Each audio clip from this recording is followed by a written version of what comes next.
je vais vous partager un document que j'ai préparé, qui est un document Excel, qui porte sur la compilation des résultats annuels. Alors, c'est un document Excel qui est composé de plusieurs onglets que j'ai construit un peu comme un exemple que vous pourrez réutiliser en mettant vos propres données à l'intérieur des onglets. Et on a dans l'onglet sommaire un peu le résumé de l'utilisation de cet outil-là. Et ce genre d'outil-là, vous pouvez l'utiliser une fois, c'est-à-dire vous pouvez le répliquer, en avoir une version par année. Alors, exemple, ici, on va traiter comme exemple les données d'une année, l'année 2014. Alors, on pourrait avoir le même document pour l'année 2014, ensuite un autre document pour l'année 2015, 2016, un document par année. De cette façon-là, on conserve nos résultats et on peut y revenir par la suite. Alors, donc, la compilation des résultats, il y a des étapes de production pour compiler nos résultats annuels. Ces étapes sont résumées dans l'onglet sommaire. Dans un premier temps, on doit récupérer les données bancaires et les données de nos cartes de crédit. Deuxièmement, on doit nettoyer les données qu'on vient de transférer. Alors, le nettoyage est expliqué dans d'autres onglets, quel nettoyage on doit faire.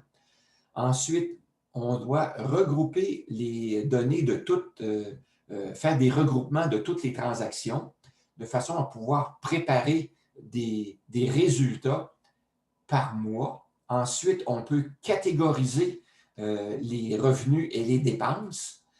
Et ensuite, on va préparer des résultats par catégorie de dépenses et de revenus. Donc, on a deux types de rapports qu'on va pouvoir préparer et avec lesquels on va pouvoir faire l'analyse des résultats. Les personnes qui ont choisi d'utiliser suivi des transactions pour faire le suivi de leurs transactions bancaires et de cartes de crédit, vous n'aurez pas à faire l'étape numéro 5 qui s'appelle catégorisation des revenus et des dépenses parce que dans suivi des transactions, c'est déjà fait. Vous l'avez déjà fait avant pour chacune des transactions au fur et à mesure, donc vous n'aurez pas à faire ça. Ensuite, pour la production du bilan, ce qu'on a à faire, c'est la récupération des informations concernant nos placements, la valeur des immeubles et les dettes au 31 décembre et à les reporter la valeur de ces éléments-là au 31 décembre dans un onglet, le bilan, à la fin. J'aimerais attirer votre attention sur le fait que lorsque vous récupérez les données de vos institutions financières, il peut y avoir des limites. Comme j'ai vérifié avec Accéder, on ne peut récupérer que les 11 derniers mois. Alors, si vous voulez récupérer les données de vos transactions bancaires avec Accéder pour l'année 2020, vous devez le faire avant le 31 décembre pour aller rechercher les données de janvier à novembre et vous pourrez le faire ensuite au début janvier pour aller rechercher les données du mois de décembre, donc le 12e mois qui va vous manquer. Mais si vous attendez au 1er janvier ou au 2 janvier pour faire la récupération totale de vos données de 2020, vous n'aurez pas accès aux données de janvier parce qu'il ne vous donne accès qu'aux données des 11 derniers mois. Donc, soyez avertis si vous voulez procéder à la récupération de vos données, préparer vos résultats annuels pour l'année 2020. Vous devez le faire avant le 31 décembre pour aller récupérer vos données bancaires. Concernant Visa maintenant, avec la configuration que j'ai de mon compte Visa dans Desjardins, je ne peux récupérer que le dernier état de compte de Visa. Donc, je ne peux pas les récupérer les données des mois précédents, là, à partir de janvier. Il faut que je l'ai fait mois par mois, cette récupération-là. Mais dans le suivi des transactions, moi, que j'utilise, je n'ai pas besoin d'aller récupérer ça parce que je fais ma vérification de compte au fur et à mesure. Donc, cet aspect-là, pour moi, il est déjà pris en charge. Je vais vous dire aussi que ce document-là, si vous hésitez à l'utiliser ou si vous avez crainte de l'utiliser, ou vous dites, je n'ai pas besoin de ça, ou je me demande si c'est nécessaire ou pas, sachez que c'est ça qui va donner de la robustesse à votre planification financière de retraite et que vous allez pouvoir avoir confiance que votre planification est bien construite et elle est exhaustive.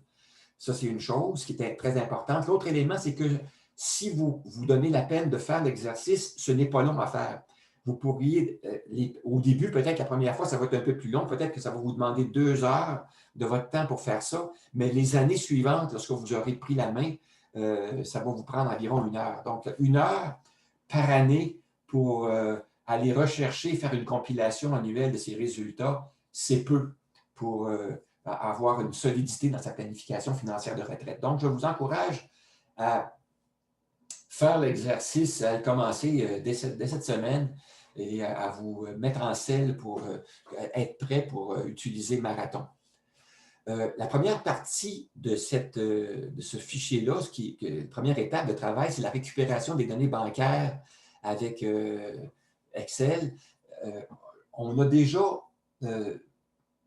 fait un exercice là-dessus. Je vous ai fait une présentation le 18 novembre dernier sur la façon d'aller récupérer les données bancaires et de vos cartes de crédit. Donc, il y avait 2 manières de faire, soit en utilisant là, une interface qui permet de copier-coller et une autre interface qui permet d'aller importer les données en format CSV.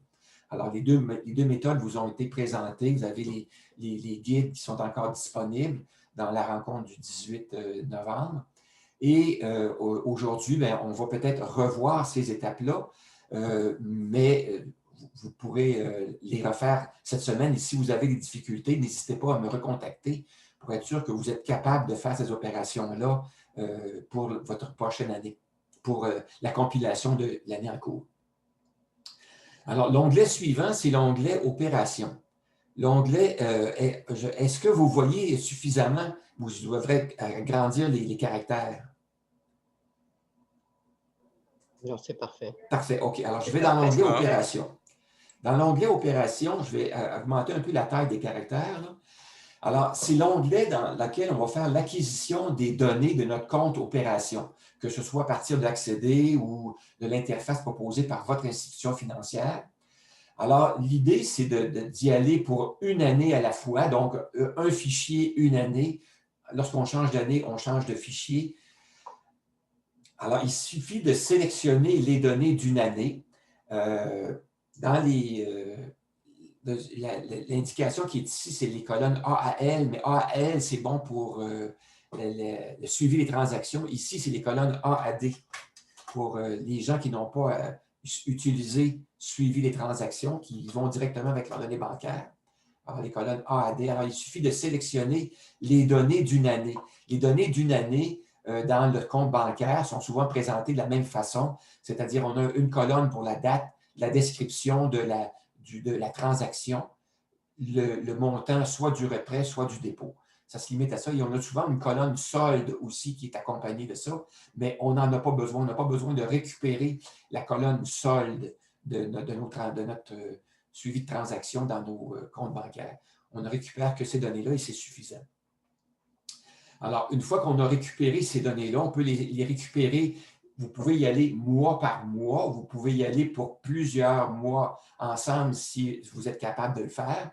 Avec Desjardins, il faut y aller mois par mois. Comme je vous disais, on est limité à 11 mois de recul. Une fois qu'on a nos données, il faut les coller, là, on les récupère, on les colle à partir de la ligne 11, on fait un copier et on les colle ici. Une fois que ça c'est fait, il faut surligner. Je vous suggère de nettoyer vos données, c'est-à-dire comment on procède pour faire ça. On surligne en jaune les lignes qui sont à supprimer, qui ne doivent pas faire partie de la compilation. Alors, il peut y avoir des lignes inutiles, par exemple des lignes vierges, des doublons, des erreurs et des corrections, des lignes qui ne contiennent pas de données ou pas de poste budgétaire, etc. Ou même encore la ligne qui contient le paiement de la carte de crédit. Alors, si vous surlignez les lignes qui doivent être nettoyées, qui ne doivent pas faire partie de la compilation, ça va être facile dans l'étape supérieure, dans l'étape ultérieure, de sélectionner les lignes qui sont à supprimer et de toutes les supprimer d'un seul coup. Pourquoi je vous suggère de procéder en 2 temps? D'abord, de les surligner en jaune et puis plus tard, de les supprimer. Pourquoi en 2 temps et pas les supprimer immédiatement? C'est que c'est un fichier qui va vous durer une année. Alors, si vous procédez à faire votre récupération de données mois par mois, Alors, si vous conservez vos données intactes simplement en les marquant votre dans l'onglet Opération, en marquant les données à supprimer, l'exercice d'analyse va déjà avoir été fait. Vous n'aurez pas à le refaire à la fin de l'année. Ça va être plus court à faire, d'une part, et vous n'en omettrez pas. S'ils sont surlignés en jaune, vous n'omettrez pas de les exclure de votre compilation à la fin de l'année. Alors, la compilation peut se faire mois par mois, mais pour la compilation par catégorie budgétaire, moi, je vous suggère de la faire seulement une fois par année. Ce n'est pas nécessaire de la faire plus souvent que ça habituellement si on est assez à l'aise avec nos finances. Si on a besoin de faire plus souvent, on peut le faire plus souvent, mais ce n'est pas nécessaire. Alors, dans mon cas, moi, je fais une compilation par année et c'est suffisant parce que j'utilise suivi des transactions et mon mode de fonctionnement me le permet. Mais pour les autres qui n'utilisent pas suivi des transactions, peut-être que vous allez devoir procéder mois par mois. Donc, en les conservant, ça va vous garder une trace. Alors, des exemples de transactions à supprimer. Comme vous voyez ici, pour le 20 janvier, j'avais une transaction dont la description était placement fiducie Desjardins et où on voit qu'il y a un montant qui a été déposé et la même journée, un montant qui a été retiré. Alors, s'il s'agit d'une erreur qui a été commise, qui a été corrigée par l'institution financière elle-même sans que je n'aie à intervenir. Alors donc, c'est pour ça que je l'ai surligné en jaune parce que ça n'apporte rien, je n'ai pas besoin de la maintenir dans ma compilation. Donc, au moment où je serai rendu à la fin de l'année et je ferai ma compilation, je supprimerai ces deux lignes-là qui n'apportent rien.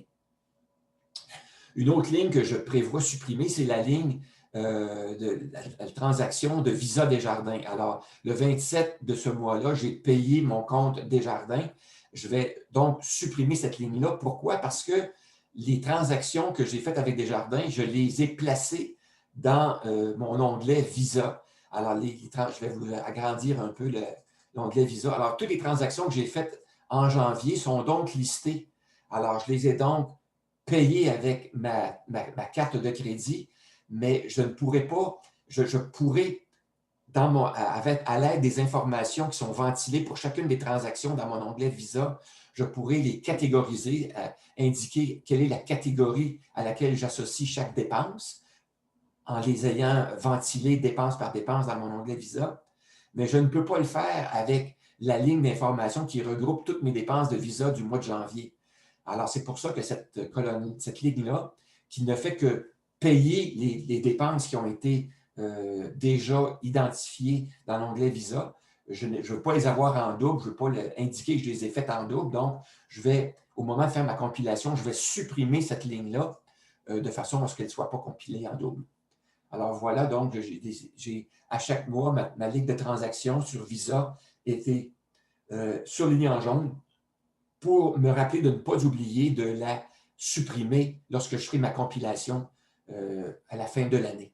Alors voilà, c'est ça. Toutes mes données sont toutes ventilées. Et vous voyez que si j'ai fait ma récupération de données mois par mois, bien, je vais avoir mes données d'un mois à l'autre. À la fin du mois suivant, bien, je vais pouvoir, à la fin du mois de ma dernière transaction de janvier étant à la ligne 31, bien, au début lorsque mon mois de février sera terminé, au début du mois de mars, je pourrais aller récupérer les données de mon mois de février au complet et les ajouter à la suite, donc dans mon onglet Opération, si bien que dans mon onglet Opération, à la fin de l'année, j'ai mes 12 mois qui sont accumulés. Dans l'onglet Visa, c'est la même chose, sauf que dans l'onglet Visa, comme je vous disais, on ne peut aller chercher que les transactions d'un seul mois à la fois, le mois précédent. Donc, c'est à vous d'aller chercher vos transactions. Et donc, on a chaque transaction qui est énumérée toujours classée par date. Alors, on a toutes les transactions du mois de janvier, suivies de toutes les transactions du mois de février, suivies de toutes les transactions du mois de mars. Alors, l'ensemble de ces récupérations-là, si on les fait, là, on devient habitué, c'est pas long. Une récupération prend peut-être 2 minutes. C'est vraiment pas long à faire. Donc, ce n'est pas un exercice qui est surhumain. Le troisième onglet, ce qu'il va nous permettre de faire, c'est qu'il va nous permettre de traiter les données à la fin de l'année ou à la fin du mois. C'est selon ce qu'on souhaite. Je vais agrandir un peu la taille des caractères. Alors, le traitement des données qu'on va faire, il est multiple. Il y a plusieurs éléments à faire. Alors, vous voyez ici que dans ce traitement-là, on a déjà des traitements qui ont été faits. Vous reconnaissez les indices qui nous disent qu'on a fait des sous-totaux. Hein, on a les sous-totaux qui ont été faits.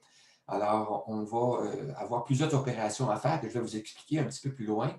Mais à partir des sous-totaux qui ont été faits, vous les voyez que ce sont des sous-totaux par catégorie. Donc, ce sont des catégories qui correspondent au budget, hein, les catégories budgétaires. Et on a les montants pour chacune des catégories. On a, donc, ici, c'est ici qu'on fait la jonction entre les transactions qui ont été faites avec notre compte opération et avec nos comptes de carte de crédit. Alors, si on a 2 ou 3 cartes de crédit, on va avoir un onglet par carte de crédit, bien sûr. On va pouvoir les concaténer, les juxtaposer, les colliger ensemble, une à la suite de l'autre, toutes les transactions dans le même onglet, l'onglet de traitement. Ils vont être traités d'un seul coup avec toutes les transactions, peu importe la source de ces transactions-là. On a un autre onglet que j'ai appelé catégorie budgétaire, que je vais vous agrandir. Cet onglet-là, il nous permet de simplement indiquer quelles sont nos catégories budgétaires de notre budget à nous. Alors, selon ce que vous aurez retenu comme catégorie budgétaire, vous pourrez inscrire le nom de vos catégories budgétaires pour les dépenses et pour les revenus, selon vos besoins. Et un peu plus bas, on a ici une colonne qui nous sert pour les sous-totaux, avec une formule d'extraction de la catégorie. Alors, vous avez vu que dans la colonne traitement, on a ici une information qui nous donne le sous-total par catégorie. Alors, pour aller chercher dans la présentation du budget, pour aller extraire le mot total, ce n'est pas nécessaire de l'afficher dans notre rapport, dans le tableau qu'on veut produire. Alors, pour l'extraire, j'ai produit ici là, une formule d'extraction de la catégorie à partir du total des achats. Ici, on a le sous-total qui a été écrit par Excel. Excel écrit pour chacun des sous-totaux de catégorie, il inscrit le mot total plus le nom de la catégorie. Alors, comment aller extraire ça? Alors, j'ai une formule ici qui permet d'extraire. Donc, vous avez simplement qu'à écrire vos sous-totaux ici et les extractions vont être faites. Et vous pourrez ensuite recopier vos sous-totaux de catégorie en faisant CTRL-C et aller les coller par valeur dans les tableaux que vous allez pouvoir faire. Il y a un tableau par catégorie et un tableau par mois. Je vais vous montrer le tableau par catégorie. Alors, le tableau par catégorie, je vais vous l'agrandir. Alors, ce sont les résultats qui sont placés par catégorie. Alors, vous avez le total de vos revenus et de vos dépenses par catégorie. Alors, c'est simplement un copier-collage des valeurs. La même chose ici, collage des valeurs de ces éléments-là pour pouvoir avoir la somme. Et les formules sont inscrites dans les cellules en grisé, alors, dont le fond est gris, donc ce sont des formules. Donc, vous avez simplement qu'à recopier vos catégories, recopier les soldes et les tableaux vont se mettre à jour eux-mêmes.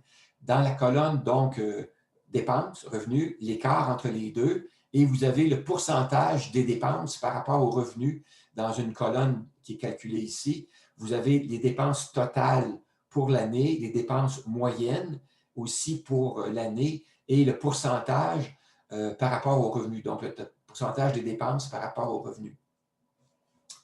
On a aussi une autre section un peu plus à droite dans les colonnes G à J. Ce sont les colonnes qui nous servent à faire l'analyse de nos résultats. Alors, l'analyse de nos résultats, c'est quoi? C'est essayer de ventiler qu'est-ce qui est une dépense courante de ce qui n'est pas une dépense courante. Alors, exemple, pour ma catégorie achat d'actifs, ben, ce que j'ai là-dedans, c'est vous voyez que j'ai une dépense de 10 090 et qui correspond à de l'épargne, c'est-à-dire que j'ai acheté des actifs, j'ai acheté un CELI et un REER pour une valeur de 10 000 $. J'ai acheté aussi, que j'ai placé dans ma catégorie habitation, j'ai acheté une thermopompe. Donc, ce n'est pas une dépense courante. Donc, je l'ai inscrit. C'est un achat important que j'ai fait. J'ai inscrit le montant. Alors, la colonne des dépenses courantes est calculée par une formule. J'aurais pu la mettre en grisé, évidemment.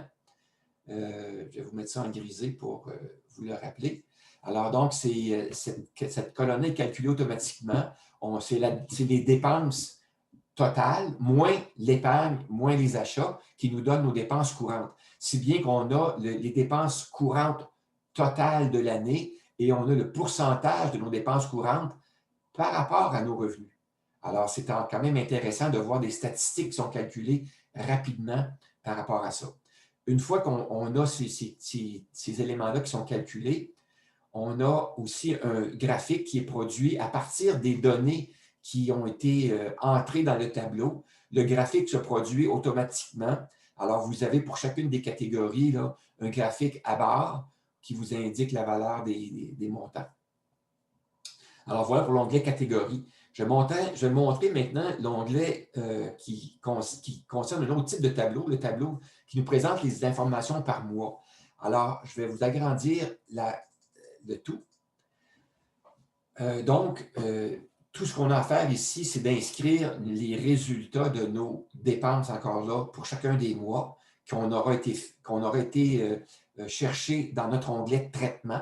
On aura fait un traitement qui nous permettra d'avoir les totaux par mois. On les reporte simplement ici et le calcul va se faire, donc le total, la moyenne et le pourcentage. Et on voit ici, mois par mois, qu'est-ce qui a été fait aussi, encore l'analyse des dépenses. Donc, en janvier, j'avais acheté un CELI et mon REER, je l'ai acheté en mai pour un total de 10 090. On se souvient que ces deux éléments-là étaient notés dans le tableau par catégorie comme étant des achats d'actifs. Alors, vous voyez qu'il y a une correspondance là, qui nous permet de maintenir cette analyse-là cohérente. Ensuite, la thermopompe qui avait été achetée en deux versements, un acompte et un versement total. Alors, vous voyez que les montants sont là. Donc, on a encore là les informations, l'épargne totale, les achats totaux et les dépenses courantes totales. Donc, c'est assez intéressant d'avoir ces statistiques-là pour analyser notre situation financière. Et on a les informations, encore là, par des graphiques à barre pour comparer les revenus et les dépenses par mois. Donc, ce sont les tableaux qui sont produits. Le dernier tableau qui est produit, c'est le tableau sur le bilan. Je vais vous agrandir l'onglet. Cet onglet-là nous permet d'inscrire la valeur des actifs et des dettes au 31 décembre. Alors, pour chacun des placements, donc, on ne le fait pas titre par titre, mais on le fait compte par compte.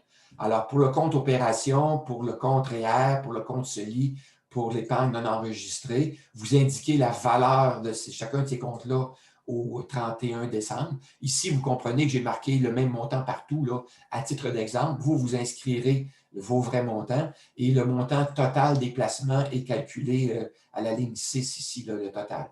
La même chose pour la valeur des biens immobiliers. Si vous avez des biens immobiliers, ils peuvent être calculés, là, inscrits et calculés au total. Si vous avez des dettes, les dettes peuvent être ventilées, elles peuvent être inscrites une par une, la valeur de vos dettes restantes au 31 décembre, de façon à pouvoir calculer votre bilan total, c'est-à-dire la somme de vos placements plus les biens immobiliers moins les dettes, ça vous donne votre bilan total, la valeur de votre patrimoine total au 31 décembre.